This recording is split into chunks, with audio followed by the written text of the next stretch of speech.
दीप्ति रावत भारद्वाज जी जो हैं वो क्या बोलेंगी। तो जो व्यक्ति इस तरीके के बयान दे रहा है उसका आईक्यू लेवल आप समझ सकते हैं। तिल का तार बनाती है भारतीय जनता पार्टी, तो आप पहले अपने घर को देखिए। हमारा घर हम संभाल रहे हैं और 2027 में ये प्रदेश भी संभाल। तो एक जो आपसी कलह हो रही है टिकटों के वितरण से पहले, अभी आपने कहा हरक सिंह रावत जी ने कह दिया कि मैं सहसपुर से चुनाव लड़ूंगा, उसको लेकर जो पुराने कार्यकर्ता हैं, चाहे राकेश नेगी हैं, आर्यन शर्मा जी हैं, तो जो लोग कह रहे हैं कि फिर हम कहाँ जाएंगे। तो इसमें ये नहीं है कि उन्होंने कह दिया मैं उससे पहले आपको याद होगा उन्होंने कहा था मैं धर्मपुर से लड़ूंगा, मैं चौपट्टा खाल से लड़ूंगा।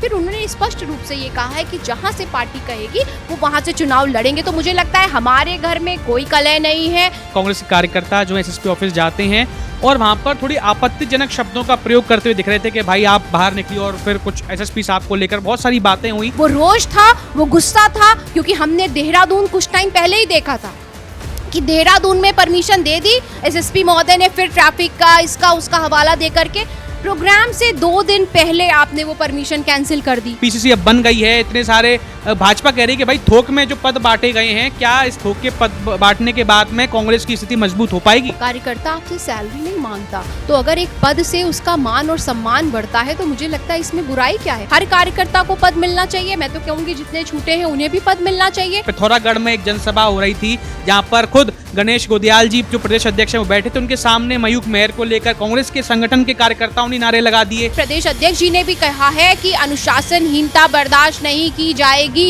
और जो भी बात थी विधायक से आपको किसी भी तरीके की कोई भी दिक्कत थी, आप माननीय प्रदेश अध्यक्ष जी जो कि 24/7 अवेलेबल रहते हैं, आप उनसे जा करके वार्ता कर सकते थे। नमस्कार, मैं हूं ऋषभ शर्मा और आप देख रहे हैं द न्यूज वाला नेटवर्क, और इस वक्त हम मौजूद हैं देहरादून के राजीव भवन में। लगातार मुद्दे गरमाए हुए उत्तराखंड के राजनीतिक गलियारे में 2027 के विधानसभा चुनाव भी नजदीक हैं। पेपर लीक झारखंड का मामला भी फिर से एक मुद्दा का तूल पकड़ रहा है। मल्लिकार्जुन खड़गे जी की रैली भी अभी संपन्न हुई है। इन तमाम विषयों को लेकर के कांग्रेस की इस बार पृष्ठभूमि कितनी मजबूत है, कितनी जड़ें कांग्रेस मजबूत कर रही है प्रदेश स्तर में चुनाव के समय, इन विषयों को लेकर आज हम अपने इस खास कार्यक्रम जिसका नाम है कौन बनेगा जनप्रतिनिधि, और आज की हमारी जो मेहमान है वो प्रदेश प्रवक्ता है कांग्रेस से, लगातार जनता के बीच में सक्रिय रहती है, जनता की आवाज बन के निर्वाह करती है उनकी पूरे के पूरे प्रतिनिधि का, डॉक्टर प्रतिमा सिंह जी। मैम नमस्कार। नमस्कार। सबसे पहला सवाल मेरा ये है कि मल्लिकार्जुन खड़गे जी का दौरा जो है कितना प्रभाव डालेगा इस बार कांग्रेस की पृष्ठभूमि पर, क्योंकि राहुल गांधी जी का भी दौरा देहरादून में आए थे, वो तब संपन्न हुआ, लेकिन जब राष्ट्रीय अध्यक्ष आते हैं तो उनकी दौरे का कितना प्रभाव इस बार 2027 के विधानसभा चुनाव में देखने को मिलेगा। देखिए 2027 के चुनाव में उनके दौरे का असर उतना ही जो है दुगना होगा जितना आपने देखा उनके आने से पहले भारतीय जनता पार्टी में जो खलबली थी। उनकी जनसभा में जो गाड़ियां आ रही थी उन्हें रुद्रपुर से लेकर के हल्द्वानी बॉर्डर्स पे जो रोकने का कार्य जो है एसएसपी महोदय ने किया सरकार के प्रेशर में, वो आप सबने देखा। और जिस तरीके से उनके ये जो उनका जो कुकृत्य मैं कहूँगी था, जो संविधान के विरोध में था, क्योंकि जब उन्होंने जो है अपनी सर्विस ज्वाइन करने से पहले शपथ ली थी तो शपथ संविधान की ली थी कि मैं संविधान का पालन करूंगा, ना कि धामी जी के सर पे हाथ रख के या मोदी जी के सर पे हाथ रख के कसम खाई थी कि जो आप कहेंगे वो मैं पालन करूंगा। तो हमारी जो गाड़ियां रोकी गई ये दर्शा रहा था कि हमारे जो राष्ट्रीय अध्यक्ष माननीय खड़गे जी आए थे, उनका जो जनसभा होनी थी उसे सरकार किसी तरीके से विफल करना चाहती थी। वो चाहती थी कि वहां पे लोग ना पहुंचे, जैसा कि उन्होंने माननीय राहुल गांधी जी की छात्रों की गूंज जो कार्यक्रम था उस वक्त किया था। वो कार्यक्रम भी आपने देखा सुपर डुपर हिट हुआ, और ये जनसभा जो थी उसमें भी आपने देखा कि हमने जितना अनुमान लगाया था अनुमान से ज्यादा वहां पे जो है भीड़ नजर आई। तो आप ये सोचिए कि जब आपने गाड़ियों को रोक रखा था तब जन सैलाब उमड़ा था, तो आप गाड़ियां अगर रोकते ना तो कितना ज्यादा हल्द्वानी में उस दिन चक्का जाम होता। कांग्रेस की वीडियो सोशल मीडिया प्लेटफॉर्म से कई सारी वीडियोज आई जिसमें दिखाया गया कि कांग्रेस के कार्यकर्ता जो एसएसपी ऑफिस जाते हैं और वहां पर थोड़ी आपत्तिजनक शब्दों का प्रयोग करते हुए दिख रहे थे कि भाई आप बाहर निकलिए, और फिर कुछ एसएसपी साहब को लेकर बहुत सारी बातें हुई। तो लोगों की, भाजपा के कार्यकर्ता जो हैं, भाजपा के संगठन के लोग हैं या जो और प्रदेश पदाधिकारी हैं, आज उनियाल जी ने भी, कैबिनेट मंत्री उनियाल जी ने भी प्रेस कॉन्फ्रेंस करी, उन्होंने भी कई सारे चीजें कही कि भाई कांग्रेस लगातार आरोप लगाती है कि भाई ये है वो है, लेकिन एसएसपी जो कि एक संवैधानिक पद पर हैं उसके बावजूद इस तरह की अभद्र टिप्पणी, आपत्तिजनक शब्दों का प्रयोग उनके लिए करना, कांग्रेस जो अपने संस्कारों की बात करती है, अपने मूलभूत इतिहास की बात करती है, तो क्या वो ठीक होगा?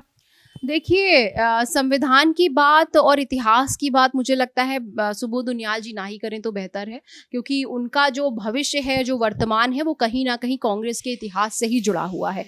दूसरी बात, संवैधानिक पद और संवैधानिक संस्थाएं आज इस देश में बची कहाँ हैं? आज देखिए कि सारे संवैधानिक पद जो है वो सरकार की कठपुतली बने घूम रहे हैं।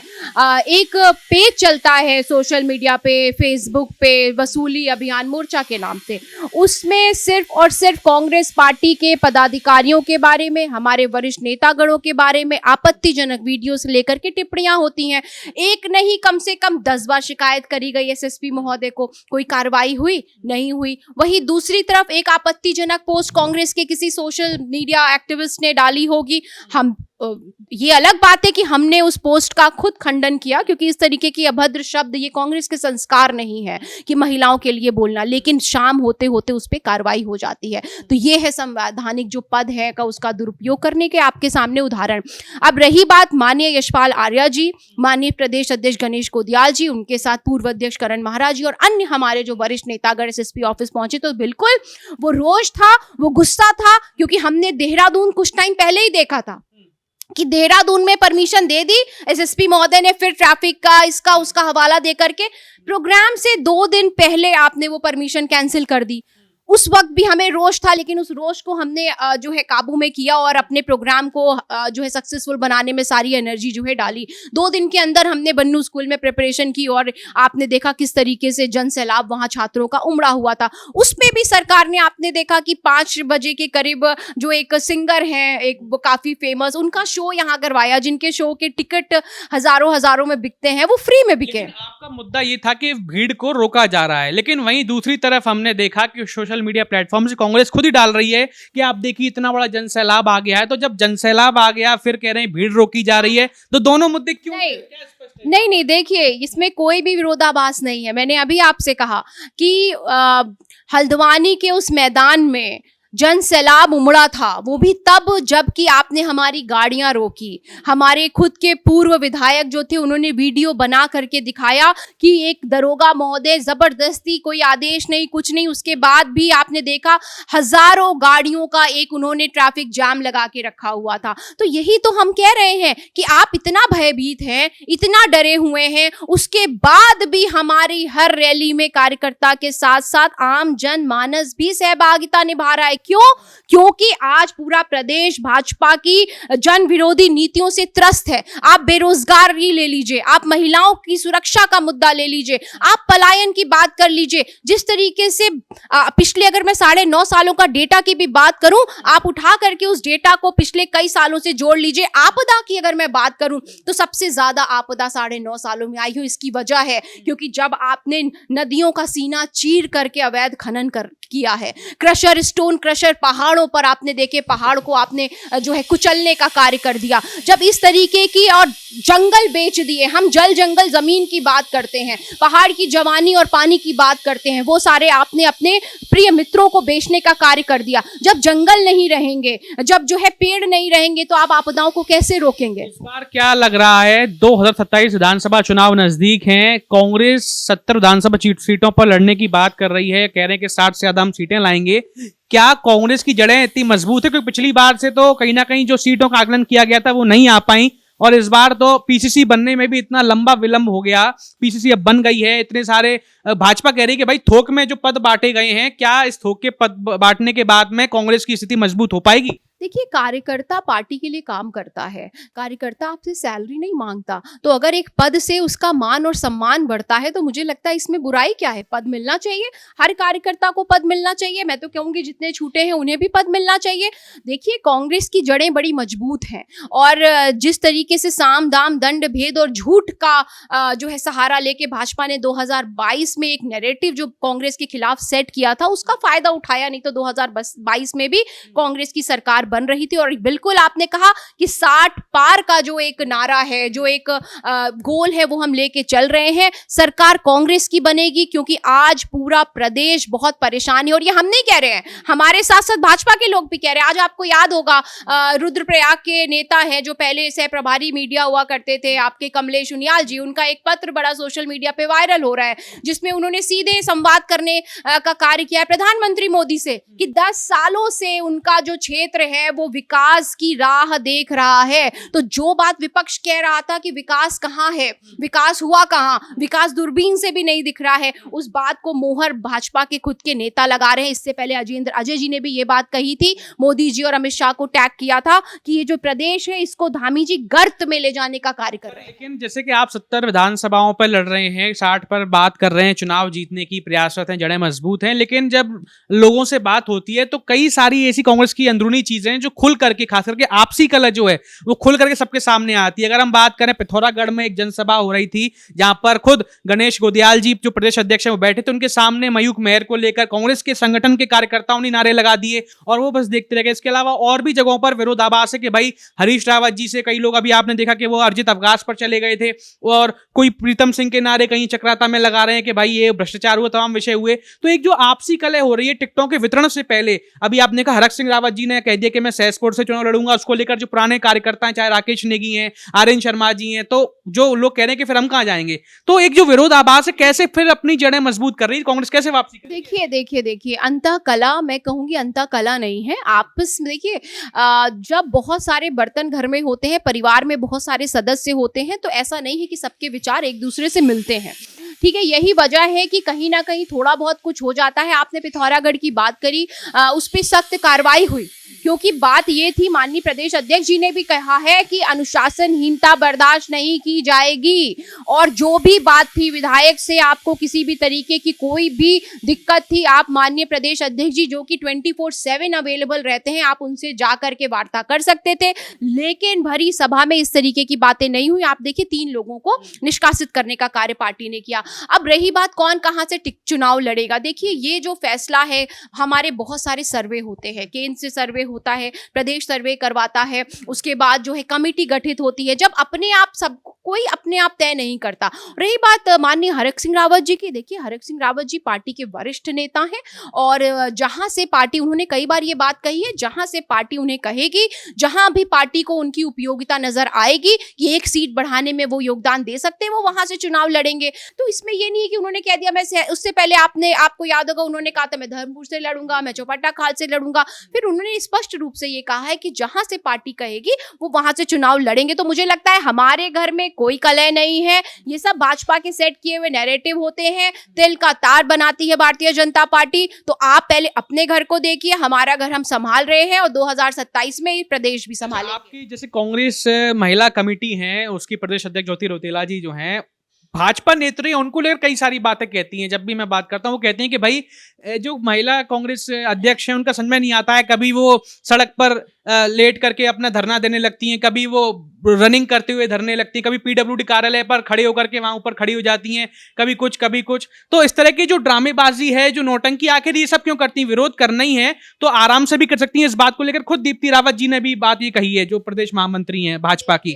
दीप्ति रावत भारद्वाज जी जो हैं वो क्या बोलेंगी, वो तो कई बार ऐसी एम्बैरेसमेंट सिचुएशन का सामना कर चुकी हैं। आपको याद होगा एक प्रेस कॉन्फ्रेंस में जब वो बिना डेटा के साथ बैठी थी, उनसे पूछा गया कि महिलाओं के प्रति अपराध क्यों बढ़ते हैं, तो उन्होंने कहा क्योंकि महिलाओं की संख्या ज्यादा है। तो जो व्यक्ति इस तरीके के बयान दे रहा है उसका आईक्यू लेवल आप समझ सकते हैं। रही बात दूसरी कि ज्योति रौतेला ये क्यों करती, भाई वो विरोध करती हैं। अब आप, वो जा रही थी अमित शाह जी से मिलने के लिए, जब अमित शाह जी आए वो जा रही थी पीएम मोदी से मिलने के लिए। अब जब पुलिस उन्हें नहीं जाने दे रही है, रोकने का कार्य कर रही, तो वो अपनी गाड़ी उनकी नहीं जाने दे रही है, तो अपनी गाड़ी से उतरी और उन्होंने कहा कि भाई थोड़ी सी दूरी पे प्रोग्राम है, मैं दौड़ के पहुंच जाऊं। इसमें नाटक कहां से हो गया भाई? जब पीडब्ल्यूडी में अधिकारी उनकी बात नहीं सुन रहे हैं तो दबाव की बात करने के लिए, अपनी बात मनवाने के लिए जो तरीका उनको समझ में आए वो किया उन्होंने।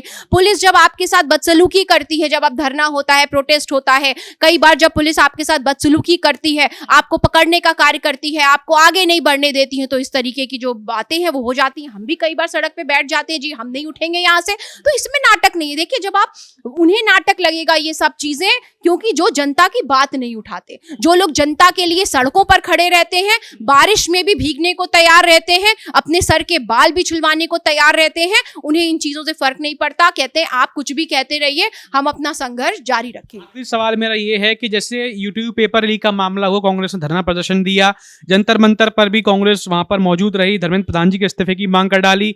लेकिन सबसे बड़ा सवाल यह कि झारखंड में भी एक धरना प्रदर्शन चल रहा है लगातार। वहां पर कांग्रेस की जो है संगठन में अलायंस के संग सरकार है हेमंत सोरेन जी के साथ में, वहां पर ना ही कांग्रेस कोई मुद्दा बना रही है, ना ही कोई इस्तीफे की अपने सरकार से मांग कर रही, ना ही कोई विरोध प्रदर्शन कर रही, बल्कि वहां पर जो जर्नलिस्ट जा रहे हैं या जो लोग मुद्दा उठा रहे हैं उनको डिटेन करने का वहां काम कर रही है। तो लोग भाजपा के कहने हैं कि अब ये देख ली, ये कांग्रेस का दोहरा चरित्र है, दोहरा मुंह है कि अपनी तरफ जो वाली बात है कि अपनी तरफ शराबबंदी है तो वहां पर शराबबंदी करवा दी और जहां खुलकर घर में शराब बेचे जा रहे हैं। देखिए कोई विरोधाभास नहीं है, कोई दोहरा चेहरा नहीं है, और कांग्रेस का तो दोहरा चेहरा हो ही नहीं सकता।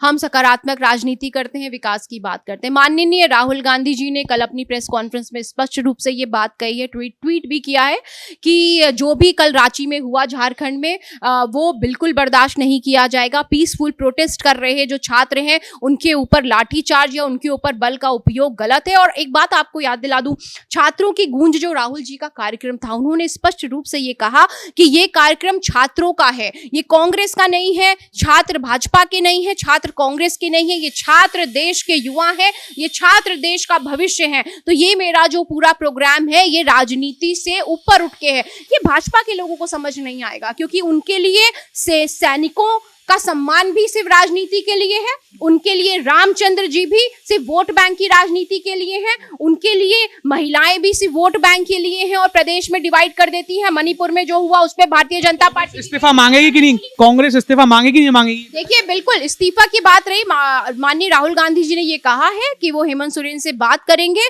और जो भी एक्शन होगा वो लेने का कार्य करेंगे, क्योंकि ये सिस्टम जो एजुकेशन सिस्टम है जो आज जो करप्ट हो चुका है, इस करप्ट एजुकेशन सिस्टम की वजह से देश का जो युवा है उसका भविष्य अंधकार में नहीं जाने देंगे।